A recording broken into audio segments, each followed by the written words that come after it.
And by the way, smart business, because it's not like Detroit has the 23rd pick. They've got the 7th overall pick. So you put that out there, let other teams think, well, maybe Detroit could do something wacky and actually draft the quarterback, which could actually inspire somebody to trade up and get to the 7th spot. You're able to, dump a bunch of draft assets, which you really need in the cupboards, and kind of rebuild that way. What do you think? When you hear that, is that just posturing, or is that a guy who might really draft the quarterback? That is 100% posturing to me, BT. I think that the Detroit Lions know that their cupboards are potentially emptying at the wide receiver position. Because I knew this, but I kind of forgot this. Because we knew we were going to talk about Kenny Golladay today, and so Kenny Golladay is likely to be franchised. It is what it is. He's going to make $16.3 million, which is a good thing in a way, because if he stays healthy, unlike he did this past season, his starting point for next year, if he plays through this season, will be about $21 million in yearly salary. So he gets through this prove it year on the franchise tag.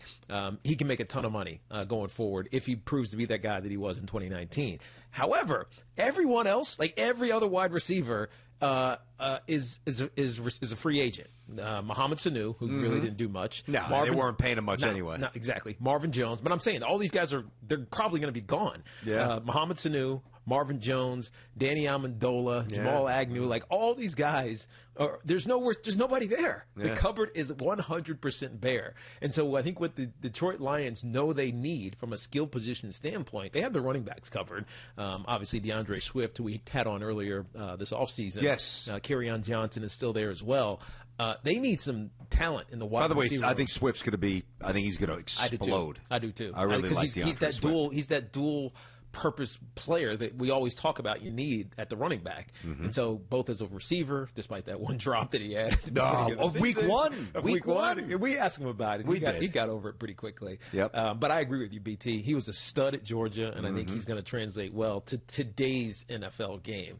But the receiving core is bare. And they're not going to fill it out via free agency, paying exorbitant salaries for these guys coming. So they need it in the draft, and there's a bunch of players in the draft. And so I think what they're thinking about is let's gas up this 7th pick for these quarterbacks. Come on, come take it. We'll take your pick, 1st round pick, and some others, and we'll load our coffers with some skill position players. I think this was pure posturing. You're thinking now. I don't disagree with your premise. I don't necessarily agree with the position that you identify as the target. I think they're going to go defense. I think they're going to go deep. Like, they're deep. Like, who is their identity? Darius Slay's gone, obviously.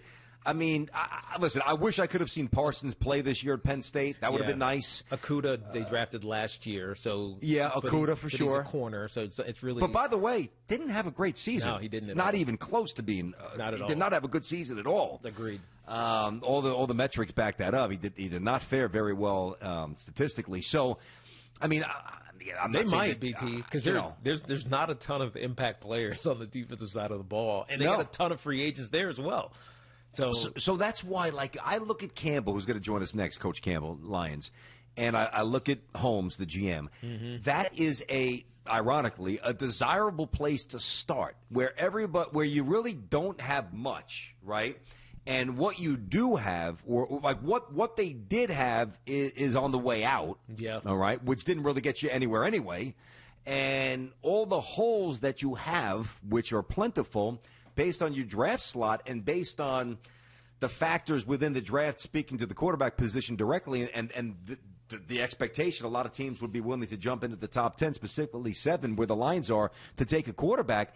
You're in a pretty good spot, not to jump and suddenly become 10-6 and or 9-7 with a wild card, but to build the foundation of a football team, something they haven't had in a long time. A foundation. As I rethink it, because you talk about that foundation, and you look at what they need, and it's really everywhere. They need everything. They need everything. Are you ready to take a quarterback? So just look at it from a different angle. I would not take a quarterback at 7. Forget the posture. No. From a different angle. If you're a rebuilding team, do you take a quarterback and build around him? Not if I have a guy who at least was decent or good in years past and is in the 20s. Like, if I'm Washington, I got to find a quarterback. Yes. Because you got a stout defense, and it's only going to get better because all those guys up front, they're young. So correct. They're going to get better, and you have something to lean on for at least the next 2 or 3 years. Nor do you have somebody like Jared Goff on the roster. I mean, Heineke, right? Yeah, Heineke. Right. I keep thinking Heineken. I know. Heineke, who played his behind off against Tampa. If that's not a natural, Heineke. If he ends up winning the starting job, which I don't think he will, but isn't that a natural, endorsement? Oh, man. Dude, if he was a baller, how much money he's making from, what is it? Are they Ambev? I can't remember who they are. What did he get? $8 million, right? Yeah. He was all pumped about the $8 million guaranteed. I think it's over 2 years, which is great for him.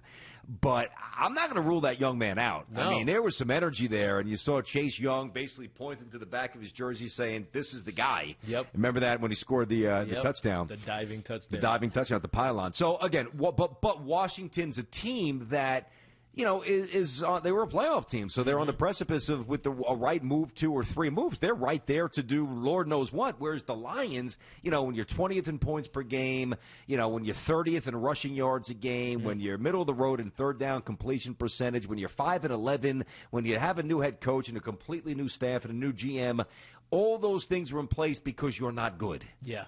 And you haven't been good. So you've got to fortify the foundation of the home, and you don't do that by drafting a quarterback 7th overall. I think you're right, BT. Maybe next year or down the line you get one of these free agents that seem to be moving around at the quarterback position. But I agree with you. Drafting a quarterback feels ambitious right now for the Detroit Lions. I think they go something core. Maybe it's a wide receiver, but I think your instinct might be even better. That impact defensive player. If there is one and is a sure bet in this draft, you go get that guy. I don't know if he's going to fall this far.